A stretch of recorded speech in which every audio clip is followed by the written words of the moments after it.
Where I'd like to get better is I pick up on the feelings, as in the body, but not necessarily the emotion that created the feeling, if you know what I mean, what preceded the manifestation in the body. And there could be just a feeling in the body. So I'd like to get better at understanding the emotion so I can interact earlier. What he's talking about is his guidance system, his emotional guidance system, because he has become, you all have, a vibrational version that he may or may not, in any moment of time, be keeping up with. And so what he's telling us is that sometimes he believes, because of manifestations that occur later, that there may have been some emotional indicators that he's been missing because he's not been a vibrational match to what he is wanting. So we always say that the fastest way to enhance your awareness of what you're doing emotionally is to talk more about what you want, more specifically about what you want, because it will ferret out what your habit of vibration is in relationship to it. In other words, if you say, I don't want anything, here's a better way of explaining it to you. If you really want something and you're really not a match to it, you can really feel it. If you sort of want it and you're not a match to it, you sort of feel it. So by increasing your awareness of what you want, you will enhance your conscious awareness of where you are vibrationally in relationship to it. Okay. So just talk about what you want more. Yeah. There's another thing you can do, and that is meditation. Do you meditate? I do, and I've actually got quite good, especially at relieving temporary ailments almost instantly, which has been great. The nice thing about meditation is that when you quiet your mind, you stop thought. And when you stop thought, you stop any resistance. And when you stop resistance, your vibration raises. Then when you come out of meditation, if you move back into a thought that disallows that high vibration, you feel it in a stronger way. So the combination of talking more about what you want and meditating will help you to feel. Do you like the idea of having a guidance system? Absolutely. Does it make sense to you that your emotions would be the indication of alignment or disallowing of alignment, yes, of allowing or resistance, yes, of harmony or disharmony, of matching vibrations or unmatching vibrations, of accord or discord? In other words, doesn't it make perfect sense? Yes, it does. And so doesn't it seem logical that as you move through life and you keep asking and asking and asking, that if you don't keep up with what you're asking, that there could be a crevasse or a gap between who you've become and who you're allowing yourself to be? So you're saying, well, I accept that the gap is there, I just don't notice that it's there. And we say, we think that maybe it's easy to become complacent about negative emotion because you just get used to it. But when you accept that negative emotion is guidance, does it make sense that you could set an objective that goes something like, I want to be aware of what I'm feeling? Does that make sense, that you would then be more aware of what you're feeling? Yes. I want to feel good. I want to be aware of what I'm feeling. What do you think would happen if you set forth that intention? I want to be aware of what I'm feeling. It would sharpen your awareness, certainly, but what's the next thing that would happen? You'd have a little bit of a rough ride for a while. People would say to us, Abraham, is it normal for all hell to break loose in my life when I start doing this work? And we say, yes, in the beginning. Because as you talk more and more about what you want, your relationship with that becomes a starker contrast and you feel it more, you see.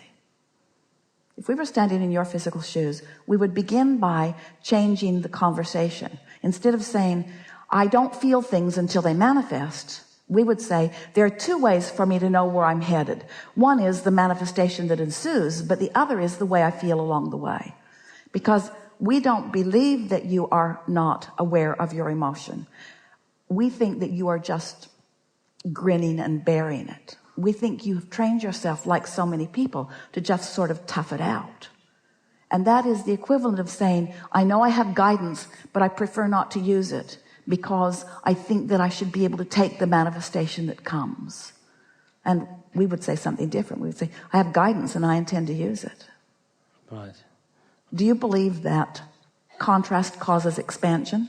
Definitely. Do you believe that expansion is inevitable? Yes. Do you believe that it is constant? Yes. Do you believe that it is possible to stay up with your expansion? Do you think it's possible? It's definitely possible. You think so? Yeah, we don't always, but it's definitely possible. I mean, we have to have the contrast so we can appreciate the gap too. And I've had that. You see, we don't think it's possible to stay up with expansion. Oh, you mean all the time? Ever. Ever? Really? And So we want you to like that. How do we get things? And we think that the fact that you think you should is at the basis of your not being aware that you're not. I see what you're saying. That's really big. It goes like this. So contrast causes you to ask for something more than you are. And at first, this feels off to you. It feels weird to you because it's not your habit of vibration. This is more your habit of vibration. This was just a rocket, a sort of freaky rocket that was born out of this contrasting experience.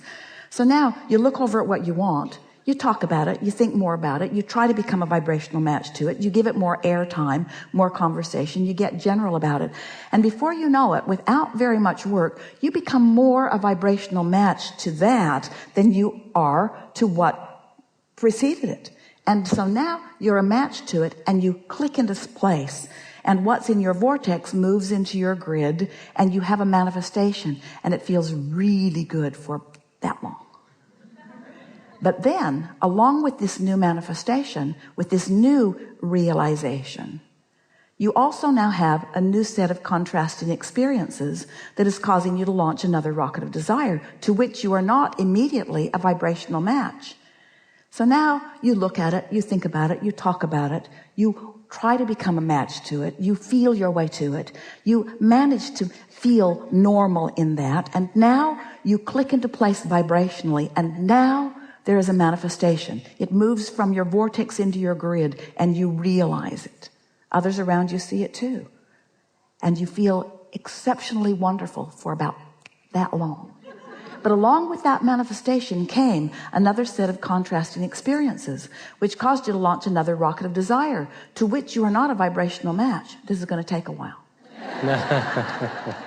So the point that we're making here is that when you make peace with this delicious journey, in other words, everything's just the way you knew it would be. You knew it was a three-step process. You knew that contrast would inspire the asking, and you knew that you would not immediately be a vibrational match to that asking, but you knew that the source within you would.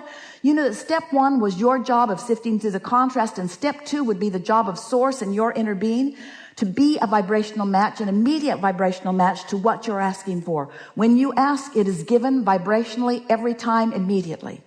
And then you knew that your work was step three, that you must find somehow, some way to become a vibrational match to this new expansion. And you knew that it would take focus because your focus is all over the place.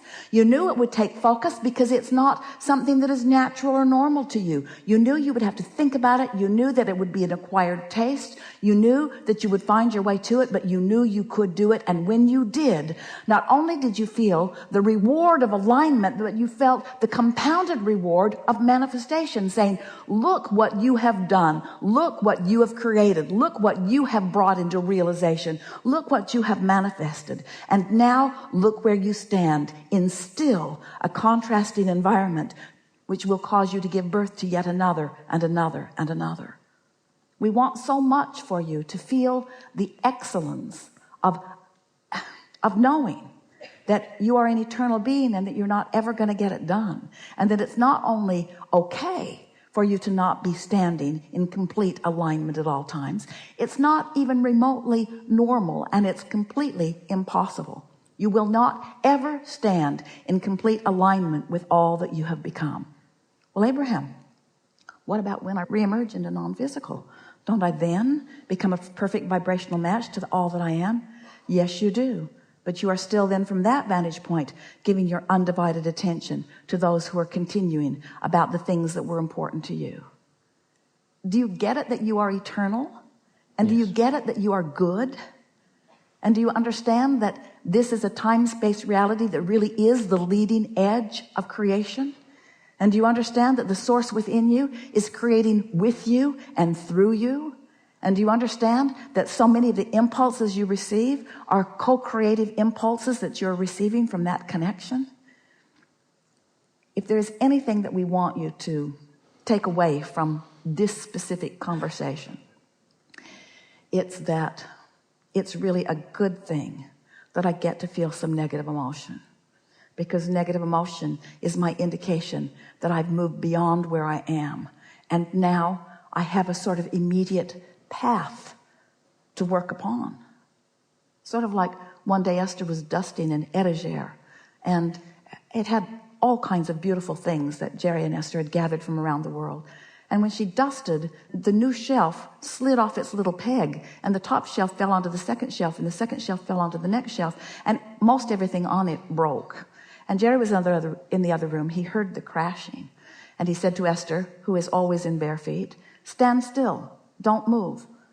And as he came running, Esther was standing there with glass all around, feeling embarrassed about what she had done, because treasures were there in a shatter all around her.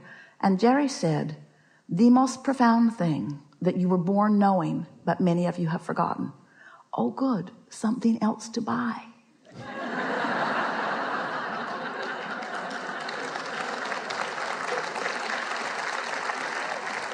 A reason to focus, a reason to shop, a reason to flow energy, a reason to flow dollars into the economy. In other words, always a reason. You're always moving forward.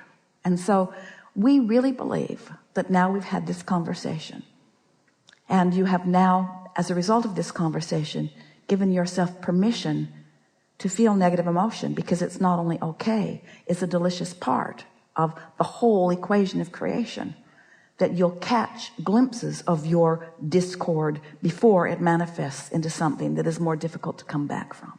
Sure. Yeah. Thank you very much. Yes, it is.